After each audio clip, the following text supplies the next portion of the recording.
네, 오늘 1교시는 분계 연습을 1시간 하겠습니다. 네, 그래서 여러분 교재 375쪽을 펴주시면 되겠습니다. 여러분 교재 375페이지.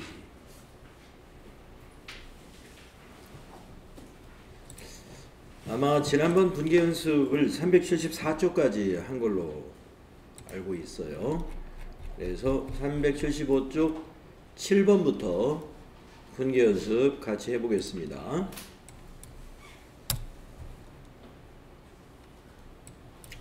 자, 7번의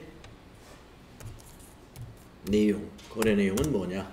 우리 상사로부터 매입하였던 원재료에 대한 외상 매입금 820만원 중에 품질 불량으로 인하여 애누리 받은 70만원을 제외한 잔액을 현금으로 지급했습니다. 부가가치세는 고려하지 않고 분계를 해보아라 하는 얘기입니다. 자, 현금으로 지급했다. 현금 계정 대변에 70만원 뺀 750만원이 되겠네요. 대변에. 그러면 차변의 외상 매입금은 820만원 부채 감소 되겠죠. 예. 그리고 70만원은 우리가 뭘로 기록하는 거예요? 매입 애누리로 기록하시면 되겠습니다. 자, 분계를 써보면 이렇게 됩니다. 차변에 외상 매입금 거래처가 우리 상사가 되고 금액은 820만원 부채 감소됐죠. 대변은 현금이 750만원 자산 감소되죠. 그리고 70만원은 애누리 받았죠. 이걸 우리가 매입 애누리로 기록합니다. 매입 애누리. 매입하면서 애누리 받은 거 매입 애누리고요. 매출하면서 애누리 해준 것은 매출 애누리. 네. 그래서 매입 애누리가 70만원. 이 매입 애누리는 차감 계정입니다. 여기서 지금 원재료이기 때문에 매입 애누리를 여러분이 전표 입력할 때 검색하면은 계정 과목이 여러 개가 있어요.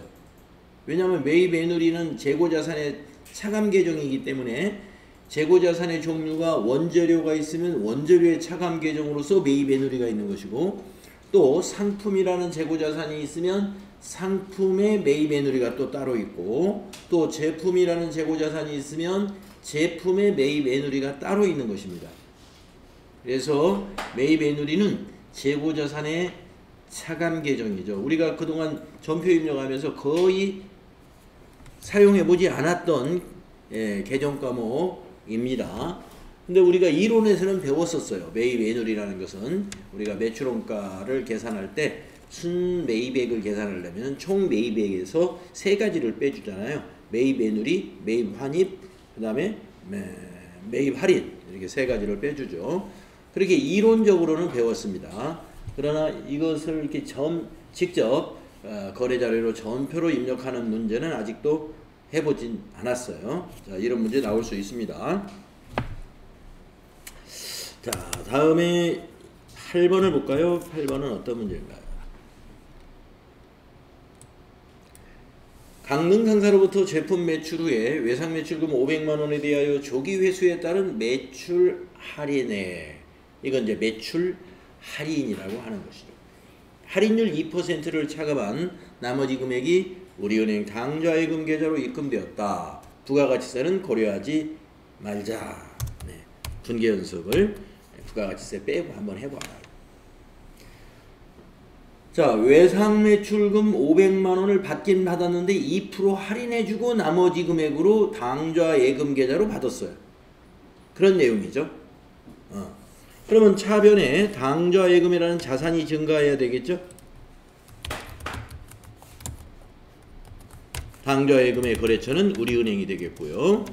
자, 500만원에서 2% 할인하는 것을 계산해야 되니까, 빼줘야 되니까 500만원에 8%만 들어온 거죠. 곱하기 98% 2% 할인해주면 490만원 들어왔다는 얘기예요. 그래서 490만원만 받았다 이 말입니다. 그리고 대변에 외상매출금 계정이 대변에 가야죠. 외상매출금 계정 대변에다가 거래처는 강릉 500만원 외상매출금이라는 자산을 감소시켜야죠. 자, 2%가 10만원이다. 10만원. 500만원에 2% 10만원. 10만원을 우리가 뭘로 기록한다? 매출 할인으로 기록합니다. 매출 할인 10만원. 자, 매출 할인은 매출액의 차감 계정이에요. 매출액의 차감 계정. 그래서 매출액에서 10만원 빼주게 됩니다.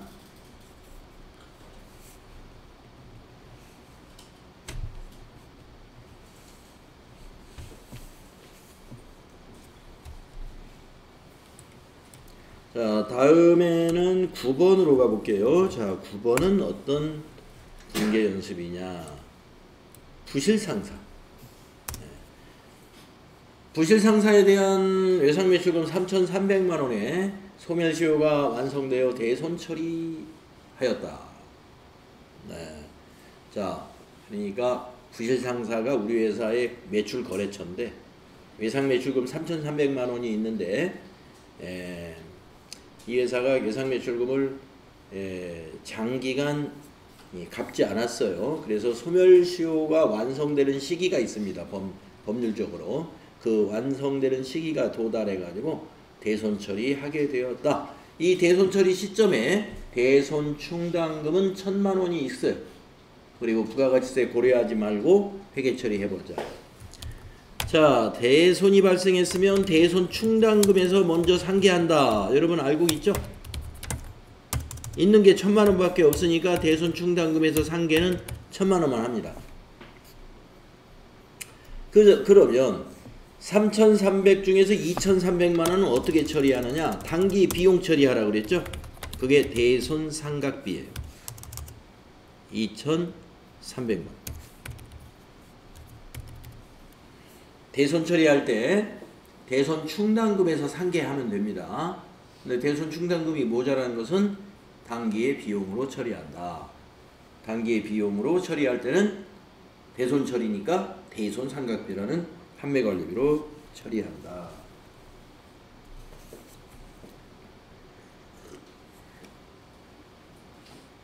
그러면 이제 대변은 뭐가 돼요? 외상매출금이 이제 없어지는 거죠.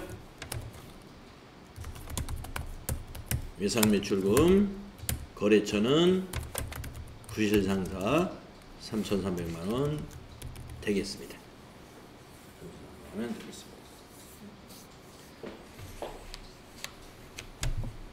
네, 이렇게 분계가 되는 거 이건 알고 있을 겁니다.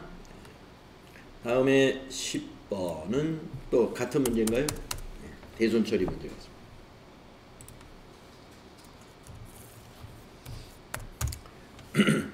나약기업의 제품을 매출하고 받은 나약기업 발행 약소금 600만원이 부도로 인하여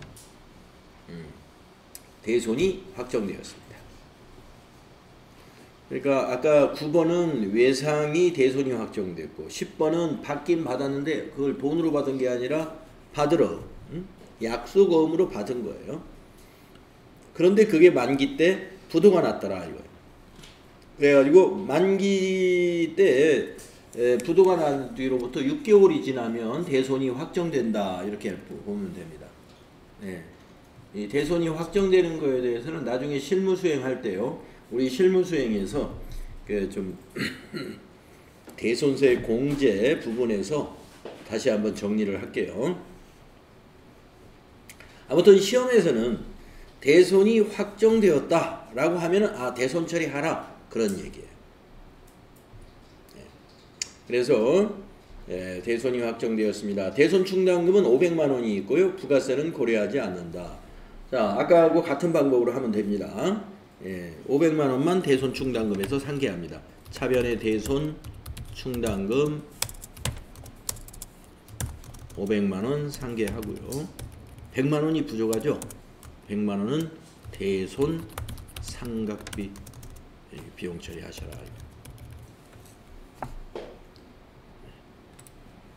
자, 그리고 대변에 이거는 이제 외상 매출금이 아니라 받으러움이에요. 받으러움이 거래처는 나약기업, 금액은 600만 원짜리 받으러움. 만약에 받으러움을 부도음과 수표로 계정을 대체시켜 놓았다면은 대변이 부도음과 수표가 됩니다. 그런데 지금 10번에 설명한 자료로만 봐서는 부도음과 수표로 부도가 발생한 날 대체한 사실이 있다고 알려줘야 되는데 알려주지 않았죠. 그러니까 그냥 받으러움으로 하십시오.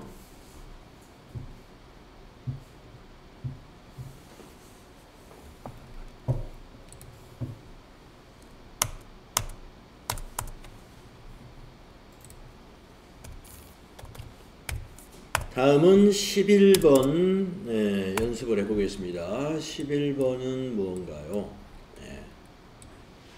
당사는 부실기업에 대하여 단기대여금.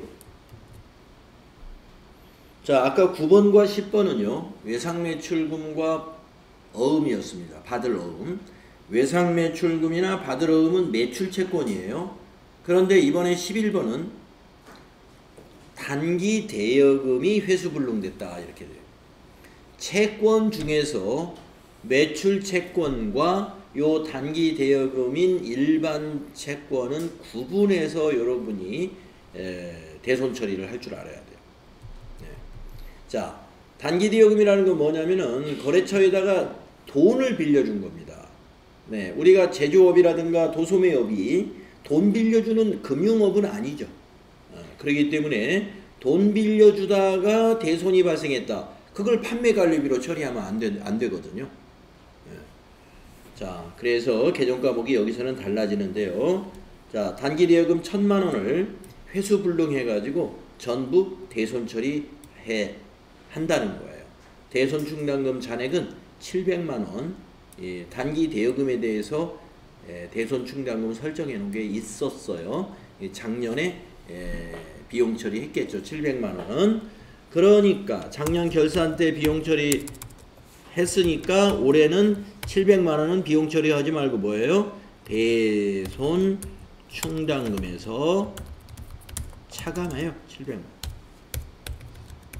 아시겠지만 여기에 10번에 있었던 이 대손 충당금과 여기 11번에서 사용하는 대손 충당금 그리고 아까 9번에서 사용했던 대손 충당금은 코드가 다 다른 거예요. 자, 여러분 대손 충당금은 차감 계정이기 때문에 이 9번의 대손 충당금은 외상 매출금의 차감 계정이요. 10번에서의 대손 충당금은 받으러움에 대한 차감 계정이요. 이번에 11번의 대손 충당금은 단기 대여금에 대한 차감 계정이기 때문에 한글 계정 과목 이름은 같지만 코드는 실제로 다르다. 다르다. 그러니까 외상 매출금이 108번이잖아요. 109번 대손 충당금이라는 거죠. 9번에서. 그 다음에 10번에서는 받으러움에 대한 차감 계정이지 않습니까? 받으러움이 110번이거든요. 그럼 111번이다 이거 여기 대손 충당금. 단기대여금은 제가 코드를 외우지 않아서 모르겠는데 단기대여금의 다음 코드를 써야 돼요. 11번에서는 단기대여금은 1000만원 자산감소되죠. 이 단기대여금에도 거래처 넣어야 되죠. 채권이기 때문에 부실.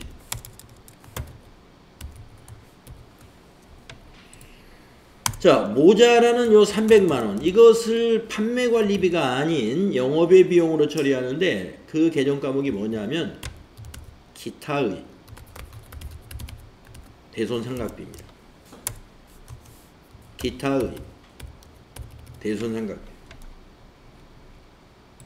아마 FAT 1급 모의고사나 기출문제 풀 때 혹시 이게 있었는지 모르겠습니다.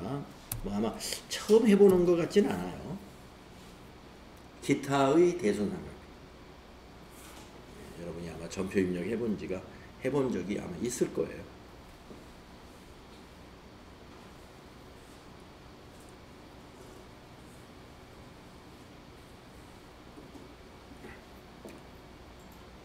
기타의 대손삼각비. 다음은 12번으로 가보겠습니다.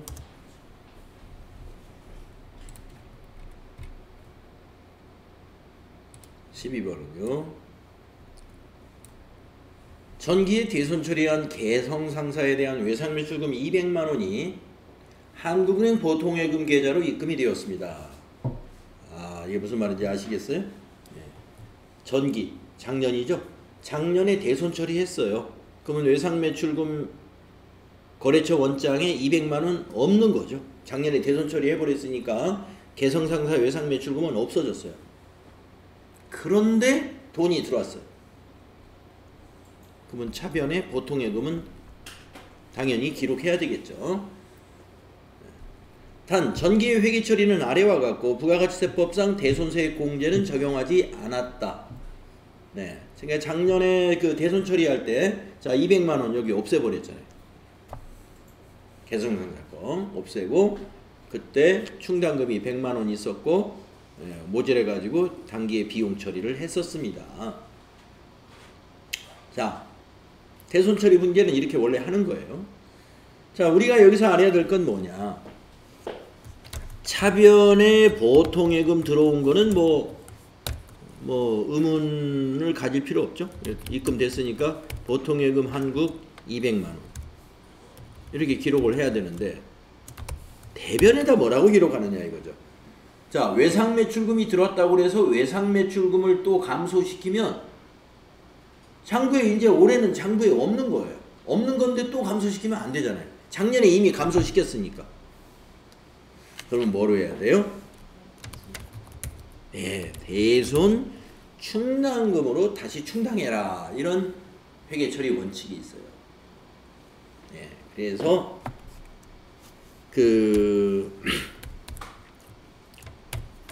대손 충당금 코드가 여러 개가 있기 때문에 이때 대손 충당금 아무거나 코드를 고르면 안 되고 작년에 외상매출금에 대한 건이기 때문에 외상매출금의 대손 충당금으로 충당을 해놔야 돼요. 그래서 109번으로 꼭 해야 맞는다. 109번으로 꼭 해야 맞는다.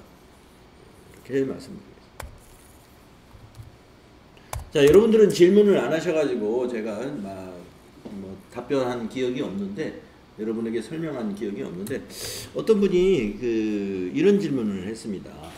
자, 우리가 지금 그 교육용으로 연습하고 있고 시험 볼 때 쓰는 게 더존 스마트 A라고 하는 프로그램인데 뭐 앞으로 만약에 프로그램이 바뀐다든가 아니면 이 더존 프로그램 말고 세무사랑이라든지 얼마예요라든지 다른 회계 프로그램을 만약에 쓸 때 또는 ERP 프로그램 같은 거 그런 다른 프로그램으로 회계 작업을 할 때 그때도 109번 맞을까요? 이렇게 또 외상매출금은 108번 맞을까요? 네, 맞습니다. 회계 프로그램마다 코드를 다 똑같이 쓰고 있다고 보시면 돼요. 코드가 다 회계 프로그램이 표준화되어 있어요. 101번은 현금, 102번 당좌예금, 103번 보통예금. 그래서 기본적으로 쓰고 있는 우리가 지금 회사의 그 특유의 계정 과목 이런 것들은 이제 회사마다 다르지만 일반적인 회계에서의 사용되는 이런 프로그램, 이런 계정 과목들, 이런 공통 계정 과목이라고 볼 수 있는 이것은 코드를 다 공통적으로 쓰고 있습니다. 그래서 어떠한 프로그램, 회계 프로그램을 사용하든지 간에 코드는 다 같을 거다라고 기대하셔도 돼요. 만약에 코드 체계가 다르다 그러면 그 프로그램은 상당히 이상한 거죠. 그거는 잘못된 거다 이렇게 보시면 됩니다. 다 똑같이 맞춰서 쓰고 있습니다. 다음에 13번 가보겠습니다. 13번. 전기의 평양 상사의 외상 매출금 440만원 부가세 포함해서 이것이 회수 불능 채권으로 대손 처리를 하였으나 당일 전액 현금으로 회수되었다. 네, 12번과 같은 이야기예요. 평양 상사 외상 매출금 다 회수 불능해가지고 전기에 작년에 대손 처리했어요. 그러니까 외상 매출금 장부에 없는 거예요. 지금 올해는 단기에는. 그런데 단기에 이게 입금이 됐어요. 네, 받아야죠. 그러면 차변의 현금은 440이겠죠. 단 상기 금액은 전년도 1기 부가가치세 확정신고 때 대손 요건 충족으로 대손세 공제를 받은 바가 있다. 자, 아직 여러분이 대손세 공제 받는 거에 대한 부가세 신고를 우리가 실습을 안 해봤었습니다. 네, 이제 곧 하게 될 거예요. 자, 그러면 여기서는 지금 우리가 뭘 처리를 해줘야 되냐면은 일단 차변의 현금은 일단 적어 놓어 볼게요. 차변의 현금 440만 받았다 이거. 그러면 만약에 대손세 공제를 받은 사실이 없는 건이었다면 대변에 그냥 아까 12번과 마찬가지로 대변에 109번 대손 충당금으로 440만원 이렇게 기록하면 끝나는 거죠. 그런데 40만원이 작년에 요 40만원 부가세 있잖아요. 이 40만원이 부가세잖아요. 부가세 포함해서 440이면 부가세는 딱 40만원입니다. 저거를 관할 세무서로부터 공제받았다는 거예요. 돌려받았다 이거죠. 그러면 우리는 못 받는 줄 알고 못 받는 것으로 확정 짓고 세금을 돌려받았는데 다시 받았으니까 어떻게 해야 돼요? 다시 세금을 내야 되겠죠. 그래서 부가세에 우리가 세금을 내는 세금이 뭐예요? 부가세 애수금이잖아요. 그러니까 평양상사로부터 부가세 애수금 40만원 받은 것으로 처리해야 돼. 자, 그래서 대손 충당금에다가는 400만원만 충당하고 세금 40만원은 우리 매입 매출전표 입력할 때 매출세액을 부가세 애수금이라고 하잖아요. 매출세액에다가 더해 놓으면 그게 납부할 세금의 가산이 되는 거죠. 이렇게 해야 됩니다. 대손세 공제를 받았는데 그 외상매출금이라든가 채권이 외상매출금이 회수가 되었을 때는 세금, 즉 부가세는 다시 부가세 애수금으로 부채로 증가시켜 주어야 한다. 네, 공급가액만 대손 충당금으로 설정해야 한다. 네, 13번. 이건 실제로도 이런 시험이 TAT 2급에서는 실제로도 이런 분계 문제를 냅니다. 잘 알아두세요. 앞으로 연습도 할 거예요. 다음에 14번을 보시면은요.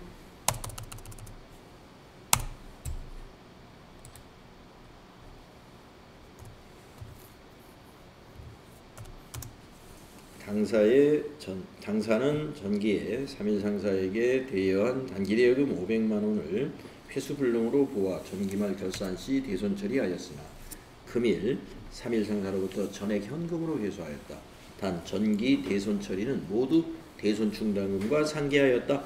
네, 방법 똑같습니다. 네. 차변에 현금이 500만원이고요. 대변에 대손 충당금으로 설정하면 돼요. 500만. 요 대손 충당금의 코드는 바로 저기 단기 대여금의 다음 코드, 단기 대여금의 다음 코드인 대손충당금으로 해야 돼요. 13번처럼 109번으로 하면 또 안 되고요.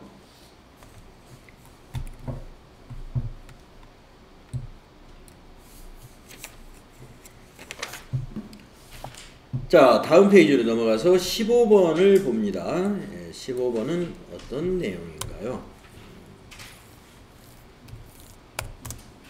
당사는 상품으로 교환할 수 있는 상품권, 유가증권이죠. 100만원을 경기상사에 판매하고 대금을 현금으로 받았습니다. 자, 우리 회사가 도소매업인가봐요. 그래서 상품권 100만원을 현금으로 팔았습니다. 네, 차변에 현금이 들어왔죠. 100만원.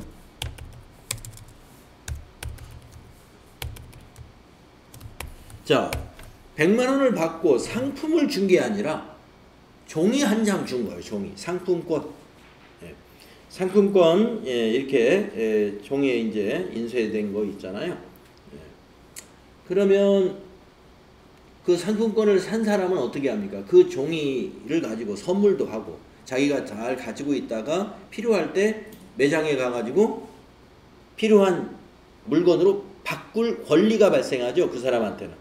그러면 우리 회사는요, 그 사람이 상품권 들고 와서 상품하고 교환해달라고 그러면 우리는 교환해줄 의무가 발생한 거죠. 그러니까 이게 부채라는 거예요. 예. 기업의 부채는 다 의무죠. 의무. 그러니까 이거는 그냥 선수금이라고 하는 것보다는 하나 만들어서, 이제 상품권을 판매하는 기업은 상품권 선수금이라는 개정 과목을 그 사용자 개정 과목이라고 하는 거 있잖아요. 그래서 부채 쪽에 가가지고 사용자 개정 과목, 그러니까 선수금은 저 단기 부채니까, 유동 부채니까 유동 부채 쪽에 가서 비어 있는 사용자 개정 과목이라는 것을 이 상품권 선수금으로 하나 만들어서 쓰면 됩니다. 아마 여러분 답지에는 그냥 선수금이라고 되어 있을 수도 있어요. 선수금이라고 해도 틀리지 않습니다. 상품권 선수금도 선수금이고 그냥 선수금도 선수금이고. 그런데 왜 구분을 하느냐? 자, 도소매업에서 일반적으로 선수금 하면은 상품 거래처에서 매입을 하기 위해서 우리가 계약금 거는 게 선수금이에요. 아니, 계약금 받는 거. 매입이 아니라 이제 거꾸로 설명했어요. 그건 선급금이고, 제가 지금 방금 얘기한 건 선급금이고, 선수금은 받는 거죠. 우리가 상품을 판매하기 위해서 우리 상품을 사겠다는 거래처에다가 계약금 10% 미리 좀 달라 해가지고 받는 거, 그게 선수금입니다. 계약금은 돈을 미리 다 받는 것이 아니라 대개 한 10% 정도 받잖아요. 그게 이제 선수금이고, 상품권 선수금은 그런 개념이 아니죠. 지금 여러분이 잘 아는 대로 그야말로 그 상품권이다. 그래서 상품권 선수금으로 개념과목 코드를 만들어 쓰는 게 좋습니다. 여러분, 개념과목 코드를 만들었을 때는 아무 데나 가서 만드는 게 아니고, 상품권 선수금을 자산 계정에다가 만들어 놓으면 어떻게 해요? 자산으로 와버려요, 그게.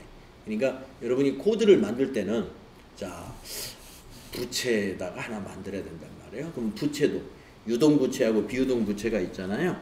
그래서 유동부채 들어가가지고 그 유동부채 안에 사용자 개정과목이라고 되어 있는 비어있는 개정과목이 있어요.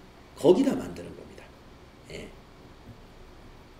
분류를 잘 분류한 곳에 들어가서 만드셔야지. 부채 개정 과목을 하나 만든다면서 유동자산 쪽에다 만들어 놓으면은 그 개정 과목이 부채로 분류되는 게 아니라 자산으로 분류돼 버려요. 그거 틀리죠. 그거 만들 때 주의하십니다. 다음에 16번을 보시겠습니다.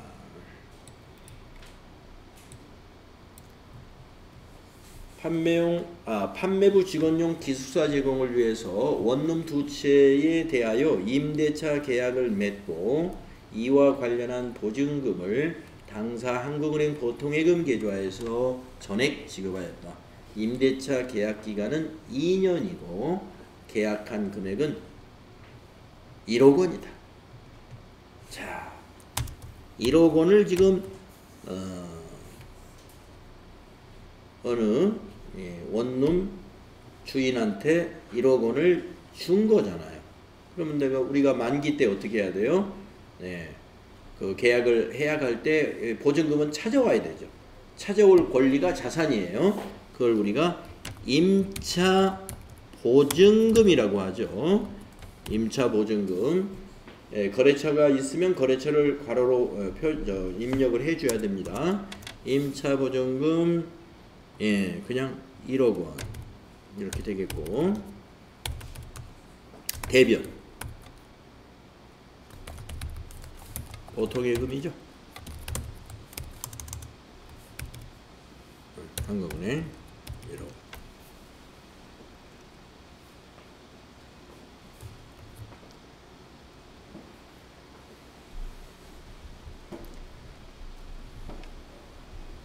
보증금에 대해서 회계 처리해 주면 됩니다. 임차 보증금과 임대 보증금을 헷갈려서 안 돼요. 아까 제가 선수금 설명하려다 갑자기 선급금 설명을 잘못했듯이 선수금, 선급금도 헷갈릴 수 있어요. 정반대 계정이에요. 그렇기 때문에 헷갈리면 완전히 틀리는 겁니다. 자, 임차 보증금과 임대 보증금도 정반대 계정 과목입니다. 임차 보증금은 자산이죠. 임차인의 보증금이니까 임차인 입장에서 자산입니다. 자, 임대 보증금은 임대인이 사용하는 개정 과목이에요. 임차인은 임대라는 개정 과목을 쓰질 않습니다. 임대인이 쓰는 개정 과목이 임대료, 임대보증금 이런 개정 과목을 쓰는 거고, 임차인은 임차료, 임차보증금 이런 개정 과목을 쓰는 거예요. 그러니까 지금 우리 회사는 임차인이죠. 기숙사로 제공하려고 원룸 2채를 임차했다 했으니까 우리 회사는 임차인이에요. 그래서 임차인은 그 보증금을 임차보증금으로 자산으로 잡는 거고, 만약에 원룸 2채를 보유한 그 임대사업자가 한 사람이라면, 하나의 사업자라면 그 사업자는 차변의 보통예금, 대변의 임대보증금 이렇게 기록하죠. 그래서 임차보증금, 임대보증금 이렇게 혼동하지 마시기 바래요.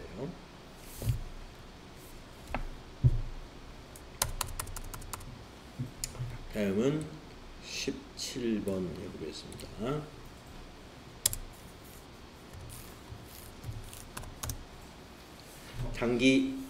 당좌거래 개설보증금.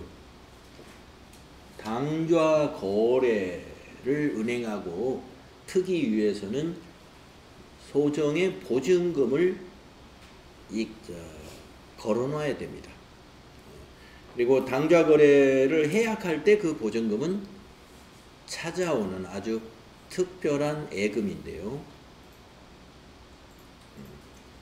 그래서 당좌거래 개설보증금 300만원을 현금으로 예치하고 우리은행 당좌거래를 개설했습니다. 자, 이게 이제 예금은 예금인데요. 이게 특수한 예금이에요. 특정 현금과 예금이라고 하는 개정 과목을 씁니다. 특정 현금과 예금. 특정 현금과 예금. 이거 처음 나오는지 모르겠어요. 우리가 지금까지 해본 것 중에.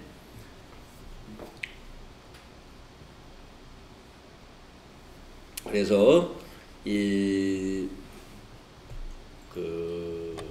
통장이 있긴 있는데, 이거는 우리가 뭐냐면은 필요하다고 해서 이게 출금해서 쓰거나 이렇게 할 수 있는 게 아니에요. 그 은행하고 당좌거래를 끊을 때까지는 사용할 수가 없는, 사용이 제한되어 있는 것이죠. 그래서 특정 현금과 예금 300만 원.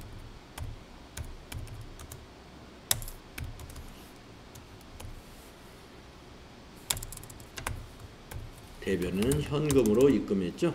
대변의 현금이라는 자산이 감소합니다. 차변은 자산 증가, 대변의 현금은 자산 감소가 되는 것이죠. 자산 증가, 자산 감소인 거래다. 네, 다음은 18번 문제 볼까요?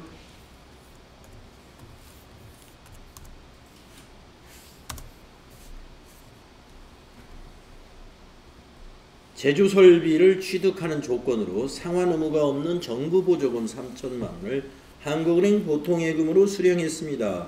우리가 이거 이론 공부할 때 이거 연습했죠? 네.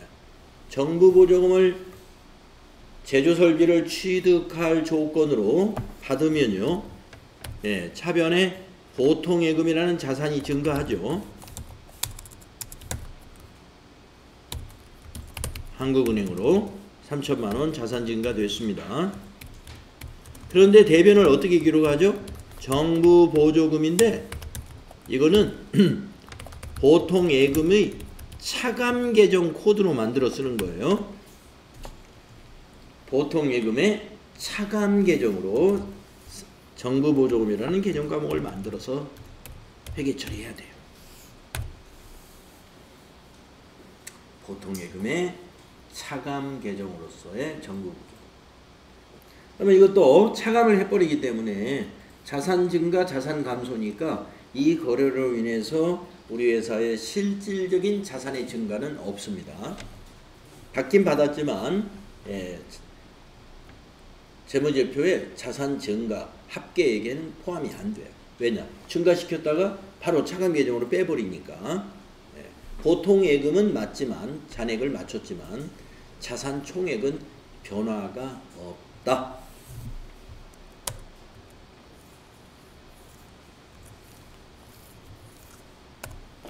자, 19번을 보겠습니다. 자, 그래서 3천만 원을 받았으면 어떻게 해야 돼요? 이제 해당 자산을 우리가 취득해야 되죠. 의무가 있으니까. 자, 19번은 하나기계로부터 포장기를 구입하고요. 공급가액이 5천만 원이고 세금이 500만 원, 이 5,500이죠. 이것을 정부보조금 3천만 원을 포함해서 한국은행 보통예금 계좌에서 이체해서 지급했습니다. 자, 부가세까지 분개해야죠.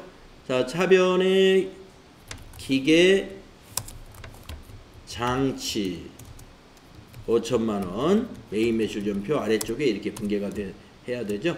차변에 부가세 대급금 500만 원 매입세액으로 공제받을 수 있는 거죠. 부가세 대급금 500만 원.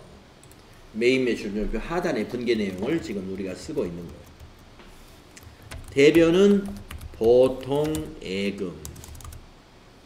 예금에서 5,500만 원을 지급했다는 것이죠.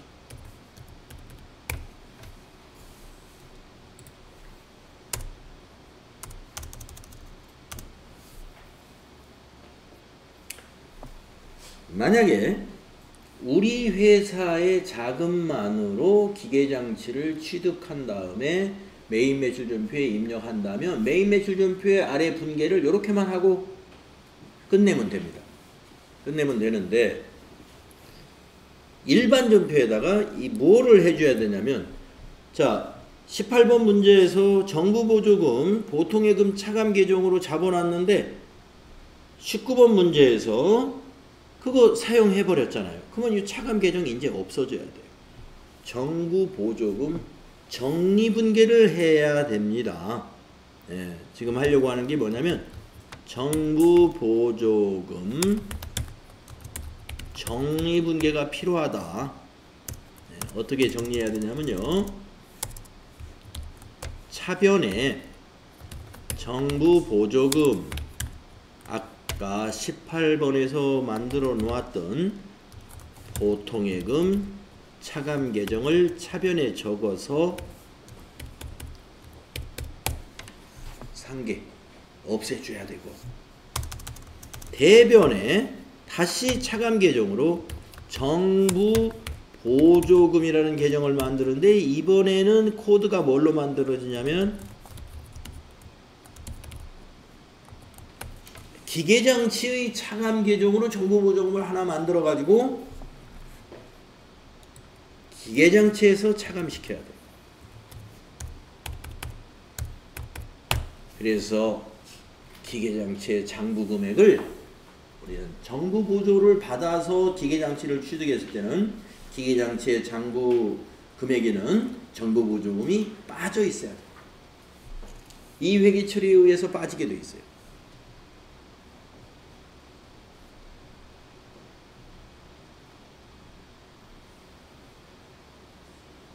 이 회계 처리에 의해서 기계장치의 장부 금액이 처음에 취득했을 때 이 기계장치가 5천만 원이란 말이에요. 자, 취득 시 이 기계장치의 장부 금액은 얼마입니까? 그러면 2천만 원입니다 해야 돼요. 왜 2천만 원이냐? 기계장치 5천만 원을 취득했죠. 이 부가세는 취득 금액 아니에요. 5천만 원을 취득했는데 정보보조금이 그 안에 3천만 원이 있죠. 그래서 빼줬잖아요. 저기 대변에. 그러니까 2천만 원.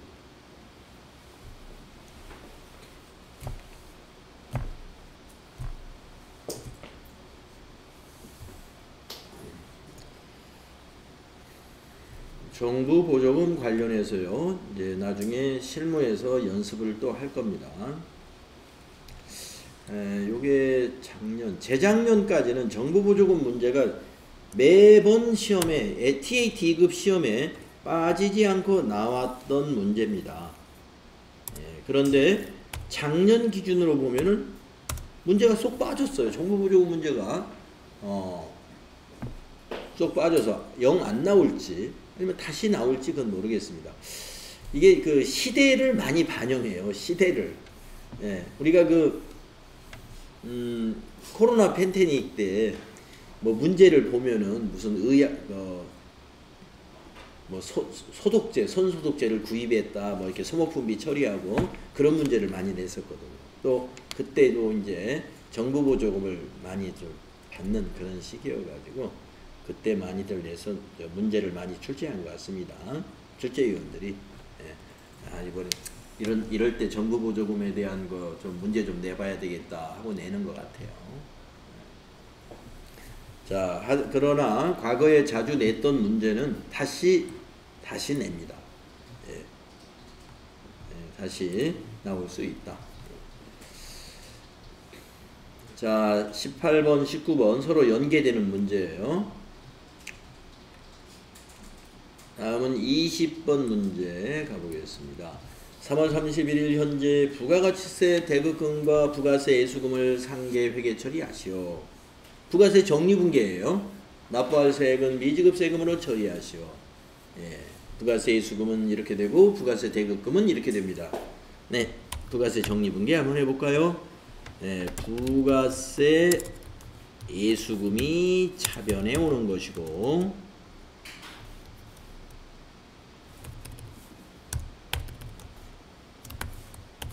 부가세 대급금이 대변에 가는 것이죠. 정리할 때는 전표 입력할 때 위치하고 반대 방향으로 가면 정리가 되는 거예요. 이렇게 반대. 그리고 납부할 세액을 미지급 세금으로 대변에다가 기입합니다.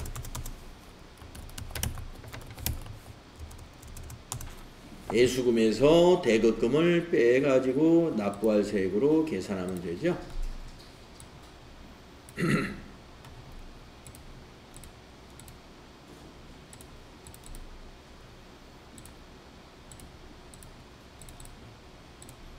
37800,000이죠.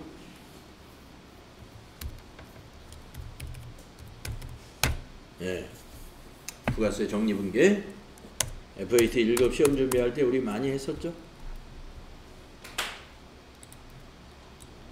다음 21번 보시면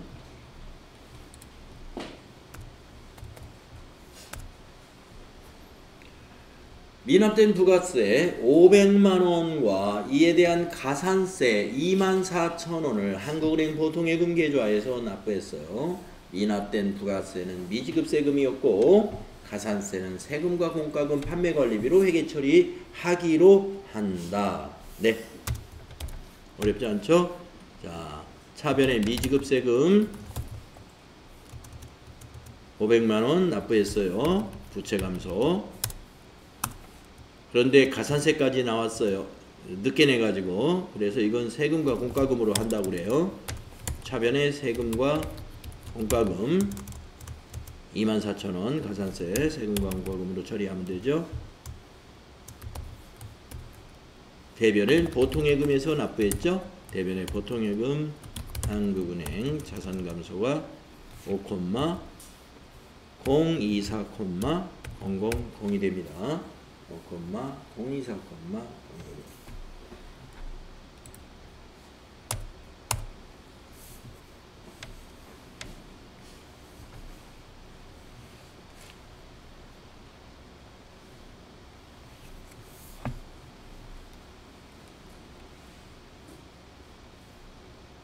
그 다음에 22번 볼까요?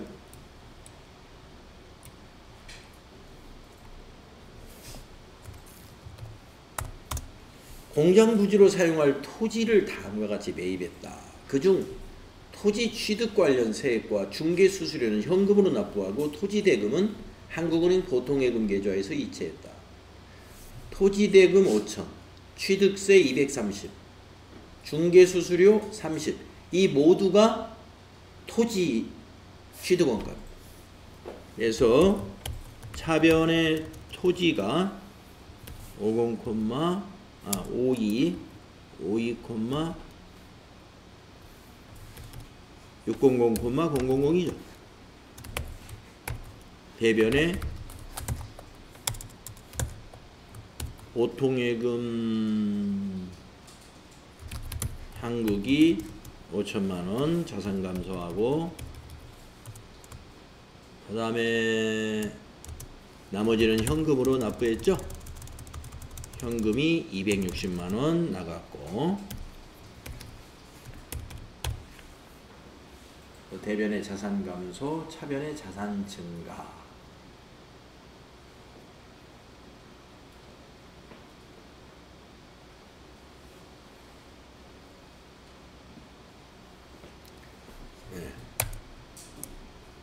이렇게 하면 되죠.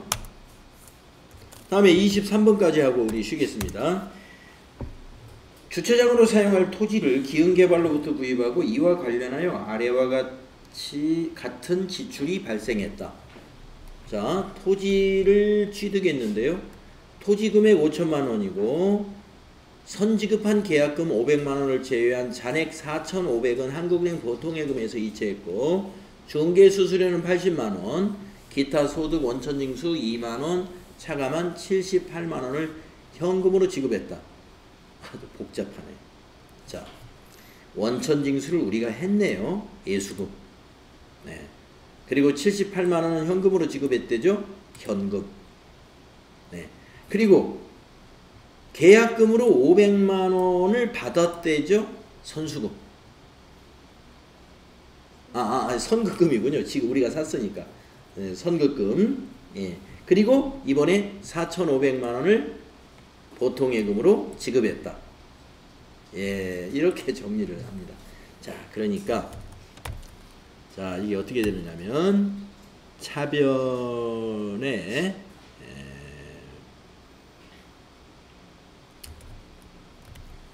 토지가 5,000만원에다가 80만원, 5,080만원이 되겠죠. 5,080만원. 자, 대변이 선급금 없어지고, 계약금 우리가 지급했을 때 자산 처리했을 거란 말이에요. 선급금 500만원 없어지고, 또 이번에 보통예금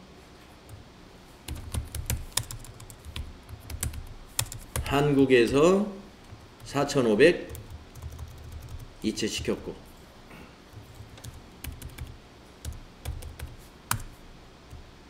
그 다음에 현금으로 78만원 중개수수료 주었고, 원래 80만원인데 2만원은 세금으로 기타 소득에 대한 원천 징수를 했어요.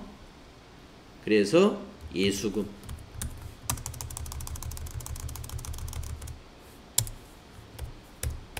이렇게 되는 겁니다. 복잡하죠? 23번.